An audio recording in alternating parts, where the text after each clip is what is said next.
So you're trying to get your person with dementia to be more accepting of your care, more agreeable, just to make caregiving a little bit easier. You may have watched all the videos, you may have attended all the support groups, you may have been in all the online groups asking other caregivers, what are they doing, what have you tried? And everything you learn is either something you've already tried that didn't work, or it's something that when you tried it, it didn't work. What can we do in these situations? When I hear about situations like this, where the person has truly tried so many things, it's a sign that we want to start at the foundation. We want to start at improving the relationship with the person who has dementia.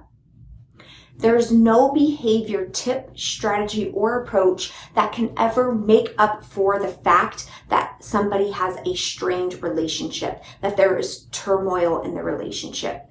If we can just stop and think about it, if you didn't like somebody or you didn't trust somebody, would you let that person spend a lot of time around you? Would you accept help from that person? Would you want to believe everything that person told you? Probably not.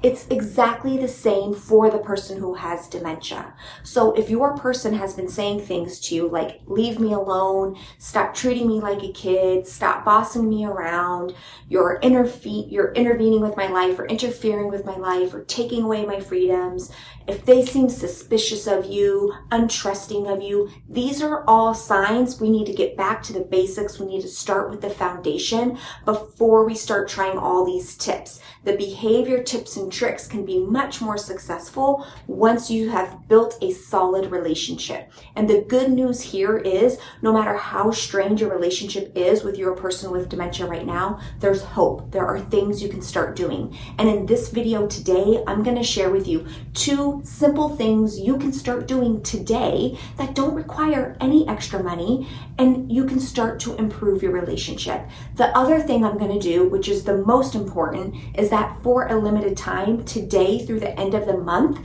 you can get free access to my relationship revival. So in this video, I'm going to share with you 2 things you can do, but in the relationship revival program, I'm going to go into more depth, more detail, give you more exercises, more ways that you can start improving your relationship.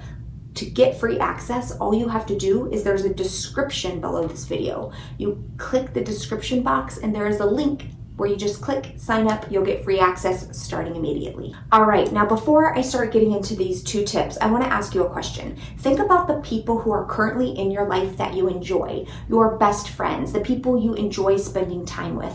What is it about those people that make it so you guys are good friends? What is it about those people that make it so you have a good relationship? For many of you, you're gonna answer that they are kind, they are nice to you, they take an interest in you, in your well-being, in what you have to say, you enjoy the time you spend together, you probably have fun together. So, along the same lines, I want you to pause and ask, how often are you and your loved one with dementia enjoying each other's company, spending time together doing something fun, sharing true interest in what they have to say, taking an interest in the words coming out of their mouth, right?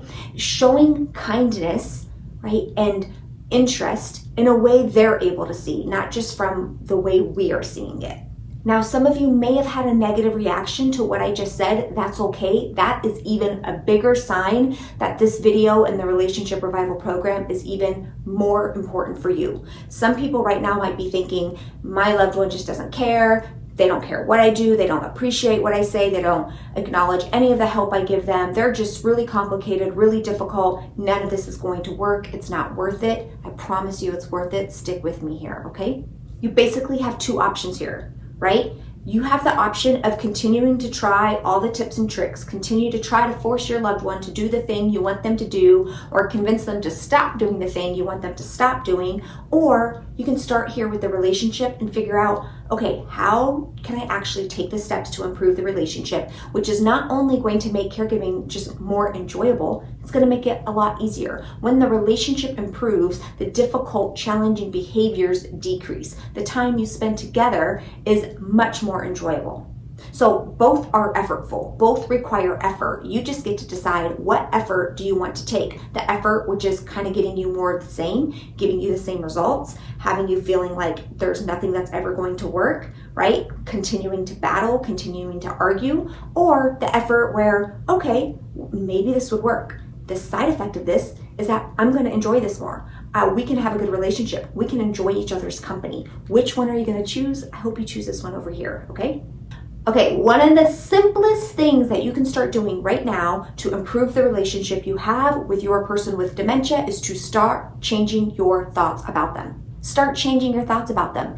It's simple, it's not easy. Why am I saying this? Well, think about it. You would never be in a great relationship with somebody if you were thinking that they're so annoying, they frustrate you, they always make things difficult, they always make things hard, right? The reason you like the people in your life right now is because you have a lot of really good thoughts about them, right? And our mind, you know, if you followed me before in the Make Caregiving Easier experience, I talked about the negativity bias. I have this, you have this, every human brain has this. It means our brain naturally, without us trying at all, will see the negative much, much easier than we see anything positive. So for tip number one, I want you to challenge yourself every single day to find something you like about your person with dementia. Find something you enjoy about your person with dementia. It doesn't have to be big, right? It doesn't have to be some huge significant thing, right? It just has to be something that is true and genuine for you, right? So for instance, it could be you really liked that they finished their meal that day. You really liked that TV occupied their time for several hours, so you were able to do something else that you enjoyed. It could be you like a certain color on them that they were wearing, or you like their smile, or you like that they enjoy listening to the same music that you do, right? Don't make this any harder than it has to be, and don't let your brain with the negativity bias tell you there's nothing you like. If you are somebody right now that's thinking there's nothing I like about them,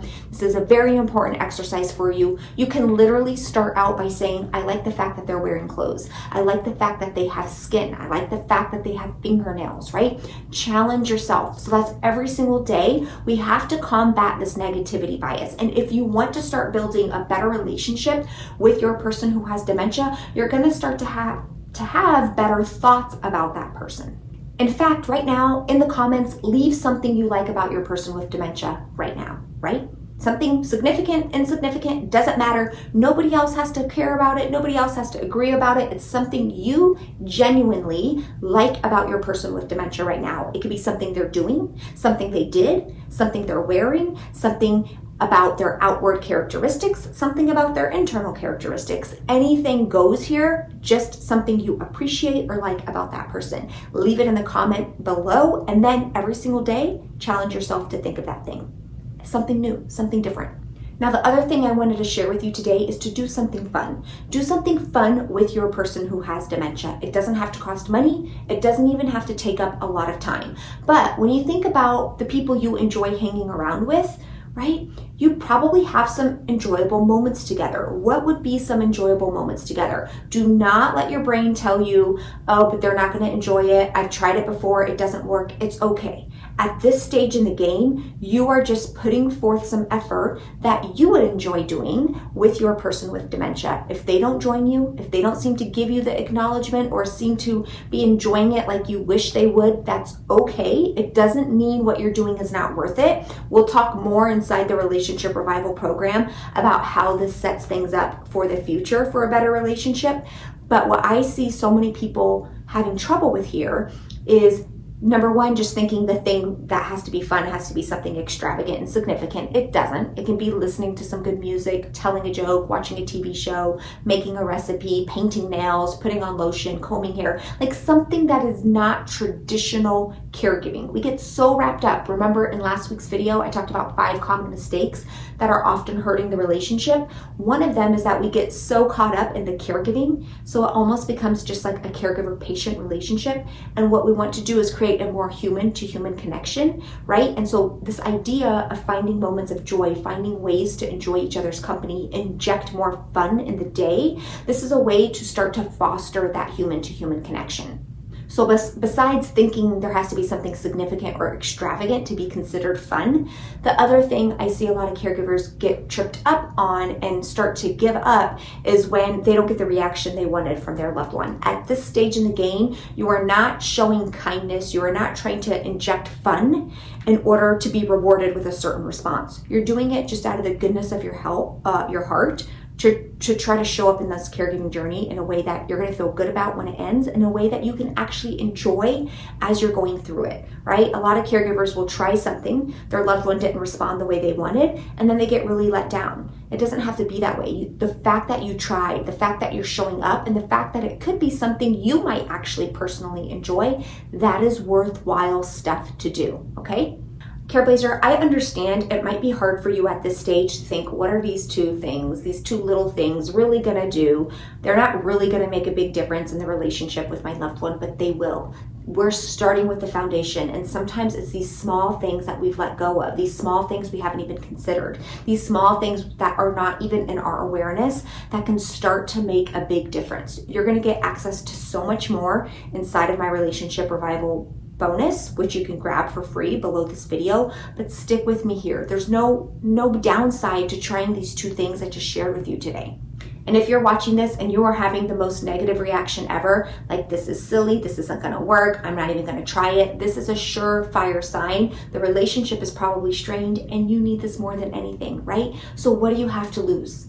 Relationships do not get better by accident. They get better by effort. So you can continue on the effort path that you're doing right now, which probably isn't getting you the results that you want, or you can start this effort path of improving the relationship, which has so much more hope for giving you the results that you want. The choice is yours. Which one are you going to choose? I like to tell my Careblazers inside my Dementia Care Club, which hard are you choosing? Let's choose the hard. They're both hard either way. Let's choose the hard that's going to get you closer to the result you want, right? Get you closer to being able to look back on this caregiving journey in a way you feel good about, in a way that brings a smile on your face, in a way that gives you some current memories right now that you can build with your person with dementia. And it doesn't have to be awful. It doesn't have to be all horrible things. There can be a lot of beauty in this if we let it, right? But we're gonna have to put in that effort.